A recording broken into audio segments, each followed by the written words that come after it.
Notre histoire se déroule dans le Grand Avignon, quartier de la Rocade Sud appelé les Olivades. La vie n'y est pas cool, les piégés du béton y souffrent d'une solitude, maussades comme leur façade. C'est sale et les nids de poules, les rats, les champignons, y poussent en multitude. Il y a même des fusillades, la peur, la chair de poule, on s'y crêpe le chignon. Quotidien d'inquiétude dans un quart-monde malade.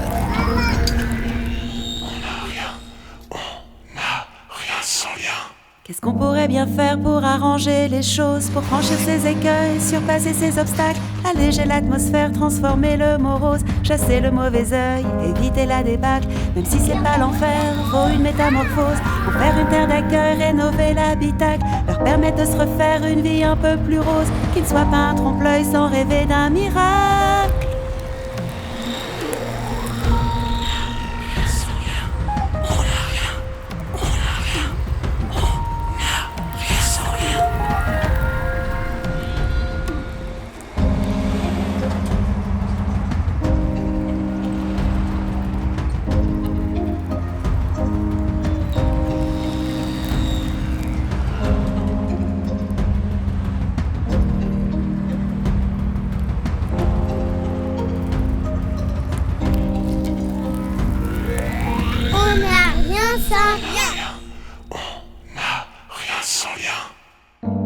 Expérience écologique, artistique et sociale, créative et innovante.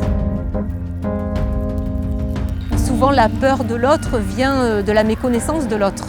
Donc, créer du lien entre les gens, ça crée de la connaissance entre les gens. Et du coup, il peut se passer autre chose que seulement de la méfiance et de la peur.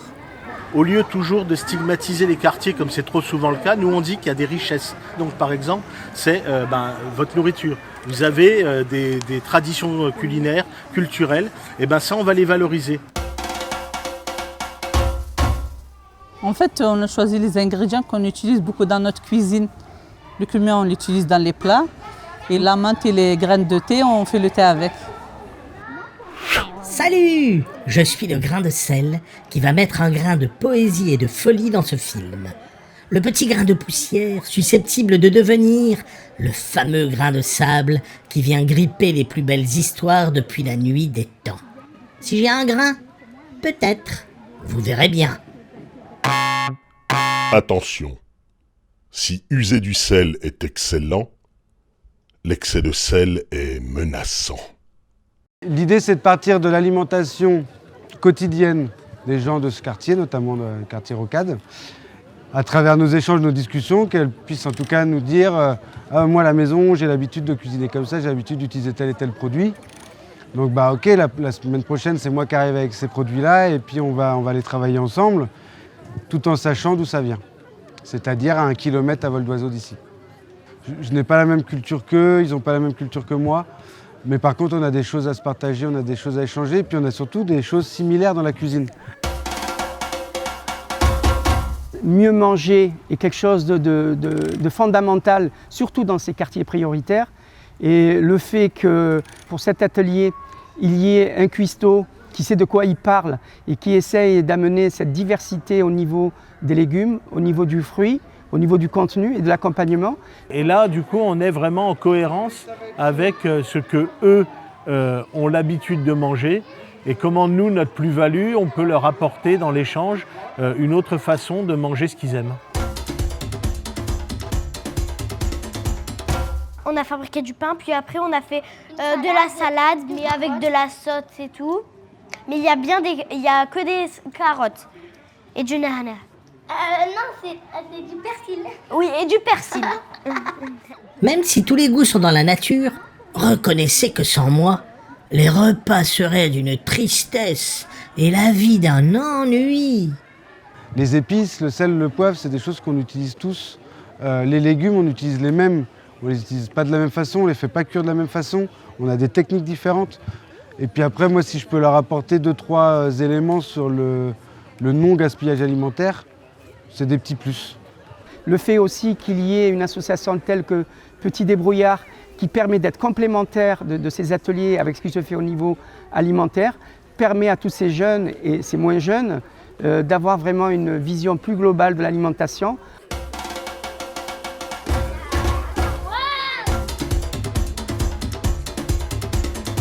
Les Petits Débrouillards, c'est une association scientifique. Le but, c'est que les gens manipulent, essayent, observent et s'amusent. Une petite LED va s'allumer lorsque le bonhomme il aura plus faim, entre guillemets. On a parlé avec les enfants du fait qu'il y a des insectes qui ne mangent pas la même chose que nous. Regardez, je vais vous montrer. Donc là, quand j'appuie, c'est dur. Et regardez, quand je fais ça, c'est tout mou. Faire le lien entre le cycle de la plante, à quel moment on la récolte, de savoir ce qui pousse chez nous et ce qui pousse ailleurs. Et aussi, c'est pour expliquer comment fonctionne l'acidité avec les autres jeunes, le pH, le niveau. C'est des produits qui sont très acides, qu'il ne faut pas consommer énormément. C'était tous les mêmes yaourts, mais juste ils avaient mis des colorants de différentes couleurs. Quand j'ai goûté, il n'y avait pas... C'était pas les mêmes pour moi.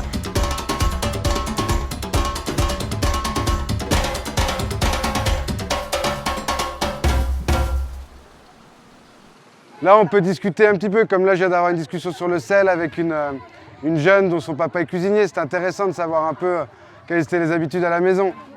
On sent la différence, on n'a pas le même relationnel. Il m'appelle par mon prénom, on se tutoie, je commence à repérer qui sont leurs parents.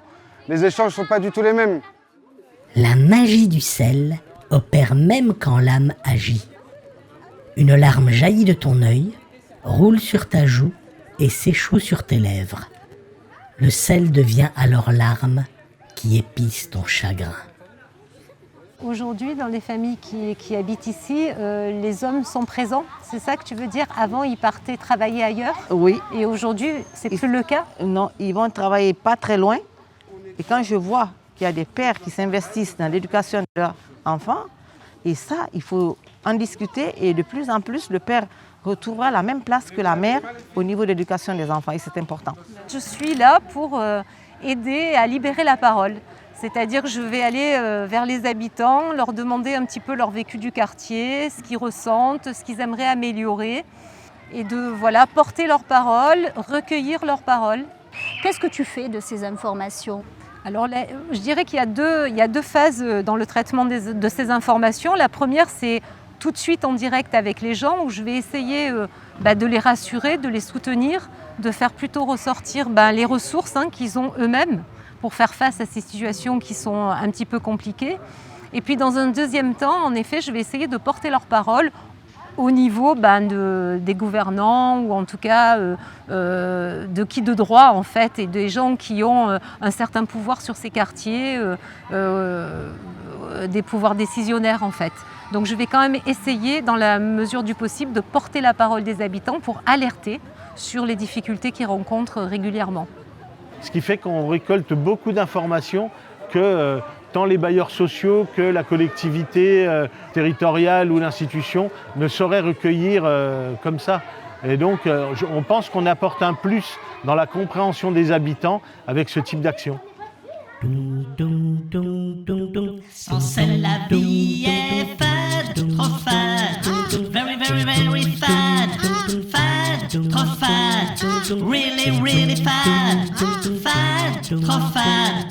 Sans sel, la vie est trop fade, oh oui, sans sel, la vie est trop fade, oh oui, c'est trop fade, tout fade. En fait, le quartier, il y a beaucoup d'orage, c'est sale, il y a la musique jusqu'au matin. On ne peut plus supporter ça en fait. On a essayé de parler avec les bailleurs, avec la mairie, mais il n'y a rien qui se fait, il n'y a rien qui change. Vous ne vous sentez pas forcément écouté? Non, même pas. Ouais. On se sent délaissé quoi. Si ça reste comme ça, moi je suis en train d'essayer de de déménager dans un petit village ou quoi, parce que... D'accord. Parce que vous n'êtes pas touché, vous, par le relogement, ils vous Non, d'accord. Votre immeuble, ils ont dit que ça allait être rénové. D'accord. En 2024. Ok. Ils nous ont dit en 2022, 2023, maintenant c'est 2024, on ne sait pas si ça va se faire ou pas. Donc du coup, vous perdez un petit peu espoir que les choses changent? Ben oui, les enfants en fait ils grandissent. Ouais. Ils grandissent dans un environnement en fait qui n'est pas fait pour les enfants, quoi. C'est difficile. Après ils disent pourquoi il y a des enfants délinquants et tout. Ben, ça vient de ça en fait. Ils regardent les autres. Les petits, quand ils regardent les autres, ils font quoi? Ben, ils veulent faire la même chose. Et c'est malheureux, quoi. Ouais. Au niveau des commerces dans le quartier et autour, est-ce que vous avez ce qu'il faut? Ah oui, moi je suis bien placée. Quand même, par rapport au budget, au prix, ça reste... Oui, non, on a tout. Hein. Oui, mais c'est plus cher quand même que le magasin. Par exemple, on a un petit magasin juste à côté, le prix est doublé. C'est un petit intermarché, ça serait bien d'avoir un petit intermarché ou un truc comme ça. Le tramway, ça serait bien, mais moins cher. Voilà. Des tarifs pour les familles nombreuses, et puis qui vous amènent à des endroits comme les centres commerciaux, les hôpitaux, etc., qui soient prolongés en tout cas. On est des gens qui vont permettre de comprendre, des médiateurs, où on va nous autant apprendre que eux. Et pour nous, c'est hyper important d'être dans cette vision-là des choses et dans cette démarche-là, parce que ça nous permet d'avancer du même pas, ensemble, à la même vitesse. Et c'est ça qui fait que sur le temps, ça va devenir efficace. Et c'est pour ça que nous, avec La Belle Épique, on demande aux financeurs de tels projets, on leur demande du temps. On leur demande le fait de pouvoir nous installer dans le quartier, que les gens nous connaissent, pour pouvoir avancer ensemble réellement. Et c'est là qu'on sera non seulement plus juste, plus efficace et plus sensible.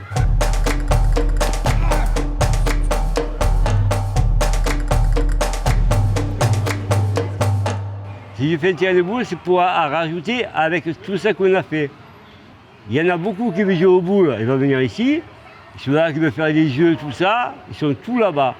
Samedi, du coup, on fait la clôture du projet.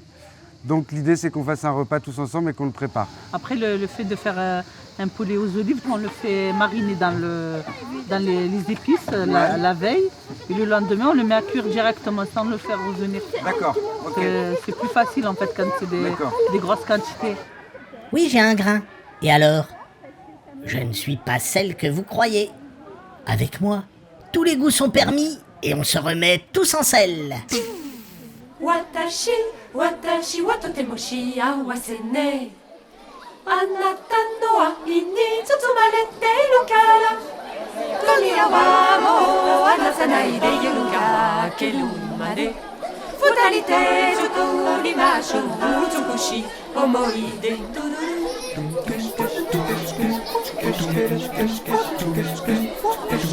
Watashi, watashi wa totemo shiawase ne. Anata no ai ni tsutsumare iru kara.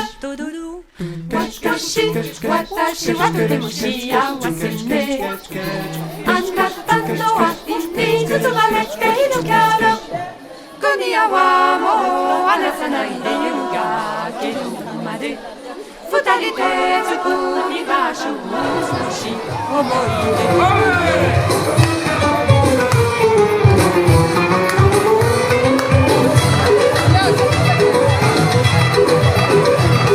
Watashi, watashi wa totemo shiawase ne. Anata no ai ni tsutsumare iru kara. Un proverbe indien dit « On connaît la valeur du sel quand il n'y en a plus ». Eh ben, je me dissous et voilà, c'est fini. Un projet se dessine pour pouvoir changer d'art, un moyen d'échanger entre jeunes et anciens. Des ateliers cuisine animent le territoire, préparons à manger, ton plat devient le mien. Quelle que soit l'origine, embrassons nos histoires, psycho sans préjugés, chef Christo citoyen. La science devient facile grâce aux petits débrouillards, osons tout partager car on n'a rien sans lien.